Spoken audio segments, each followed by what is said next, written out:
ప్రజాప్రతినిధులకు రాష్ట్రం నలుమూలల నుండి విచ్చేసిన నా గ్రామ దేవతలకు దేవుళ్లకు తెలంగాణ ప్రజాస్వామిక వేదిక తరపున ఉద్యమ వందనాలు తెలుపుతా ఉన్నాను. ఈరోజు గ్రామాలు దేశానికి పట్టుకొమ్మలుగా ఉన్నాయంటే అది కేవలం మీరు చేస్తున్న శ్రమే తప్ప ఇంకా వేరేదేమీ లేదు అని చెప్పేసి కూడా ఈ సందర్భంగా తెలియజేస్తా ఉన్నాను. 2014 కంటే ముందు, అంతకంటే కాంగ్రెస్ ప్రభుత్వం, అంతకుముందు టీడీపీ ప్రభుత్వం, అంతకుముందు ఇంకో ప్రభుత్వం, మొన్న టీఆర్ఎస్ ప్రభుత్వం, నేను టీఆర్ఎస్ ప్రభుత్వం, ఈ ప్రభుత్వాలు ఎన్ని వచ్చినా కూడా మీ బతుకులు మారలేదు.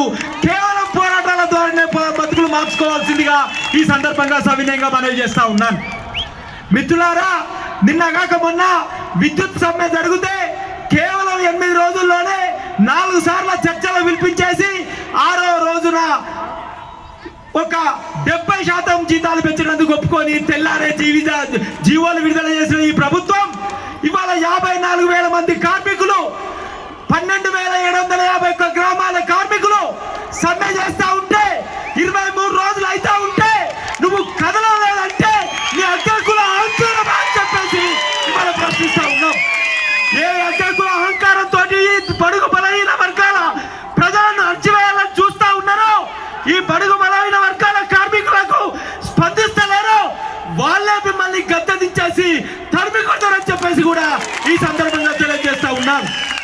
గతంలో 2015 లోపల ఒకవైపు మీరు 44 రోజుల సమ్మె చేస్తా ఉంటే నేను అక్కడ 16 వారాలు పబ్లిక్ ఇంట్రెస్ట్ లిటిగేషన్ 135/2015 వాదిస్తూ వస్తుంటే ప్రభుత్వం అప్పుడు ఏమన్నది, దీనికి మాకు సంబంధం లేదని చెప్పేసింది.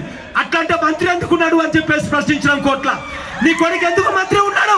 పంచాయతీరాజ్ శాఖ రాజ్యాంగబద్ధమైన సంస్థలను ఇవాళ నాశనం చేయదలుచుకున్నారా అంటే రాష్ట్ర ప్రధాన న్యాయమూర్తి గారు ఆ రోజు ఇది పద్ధతి కాదే, ప్రభుత్వ న్యాయవాది నేర్చుకోను కనీసం రాజ్యాంగం గురించి, వాళ్ళందరికీ పర్మనెంట్ చేయాలి, కనీస వేతనాలు ఇవ్వాలి, పిఎఫ్ ఇవ్వాలి, ఈఎస్ ఇవ్వాలి, గ్రాట్యుటీ ఇవ్వాలి, ఇవన్నీ ఇవ్వాలని చెప్పేసి ఆ రోజు సెప్టెంబర్ 29 రోజున ఆర్డర్ పాస్ చేస్తే 613 జీవోని తీసుకొచ్చేసి 3 నెలల లోపల అమలు చేస్తానని చెప్పేసి కోర్టు ధిక్కరణ కేసు వేసిన తర్వాత కూడా ఈ రోజు వరకు కూడా అమలు కాని ప్రభుత్వం ఏదైనా ఉన్నదంటే ఓ దత్తమ్మ ప్రభుత్వం, అగ్రవర్ణ ప్రభుత్వం, దుర్మార్గ ప్రభుత్వం, బడుగు బలహీన వర్గాల పట్ల, పేద ప్రజల పట్ల, మామూలు కార్మికుల పట్ల అన్యాయంగా ప్రవర్తిస్తున్న ప్రభుత్వం ఏదైనా ఉన్నదంటే ఆ ప్రభుత్వం ఇదేనని చెప్పేసి కూడా ఈ సందర్భంగా మీకు తెలియజేస్తా ఉన్నాను.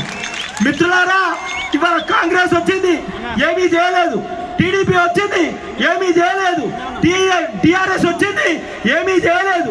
ఇప్పటికి కూడా స్వాతంత్రం వచ్చిన తర్వాత 70 సంవత్సరాల తర్వాత నెల జీతం 3,000 రూపాయలనంటే ప్రధాన న్యాయమూర్తి గారు ఆశ్చర్యపోయిండు. ఒక్క హోటల్ లోపల కాఫీ కప్పు తాగేటందుకు ఆ 3,000 సరిపోతాయా? న్యాయమూర్తి గారు, అడ్వకేట్ జనరల్ గారు, ఇది మీకు సబమేనా అని ప్రశ్నించిండు. అది నేను ప్రశ్నించిన విషయం కాదు అని చెప్పేసి కూడా ఈ సందర్భంగా మీకు సవినయంగా మనవి చేస్తా ఉన్నాను.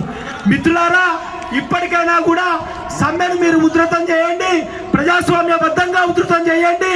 గ్రామాలకే పట్టుకొమ్మలైన మీ అందరూ కూడా గ్రామాల లోపల ప్రజాప్రతినిధులను ప్రశ్నించండి. 25 రోజులు సమ్మె జరుగుతూ ఉంటే మీరందరూ ప్రభుత్వం మీద ఒత్తిడి లేకుండా మీ జీవితాలను మేము ఆయురారోగ్యాలతోటి ఉంచుతూ ఉంటే తెల్లారి గంటల 4 గంటలు లేచి మొత్తం రోడ్లు కాల్వలు సాఫ్ చేసేసేసి నీళ్లు పెట్టేసేసి సాయంత్రం కాగానే కరెంటు పెట్టేసేసి అంతా సవ్యంగా ఉంచుతూ ఉంటే మా జీవితాలు ఇంత అన్యాయంగా నాశనం అయిపోతూ ఉంటే మీరు స్పందించరా అని చెప్పేసి ప్రజలను ప్రశ్నించండి అని చెప్పేసి కూడా ఈ సందర్భంగా సవినయంగా మనవి చేస్తా ఉన్నాను. ముఖ్యంగా ఇవాళ 8,500 రూపాయల జీవితం ఏదైతుందో అది ఒక హై డ్రామా అని చెప్పేసి మీరు అర్థం చేసుకోవాలి. మిమ్మల్ని చీల్చటందుకు మాత్రమే అని చెప్పేసి అర్థం చేసుకోవాలి.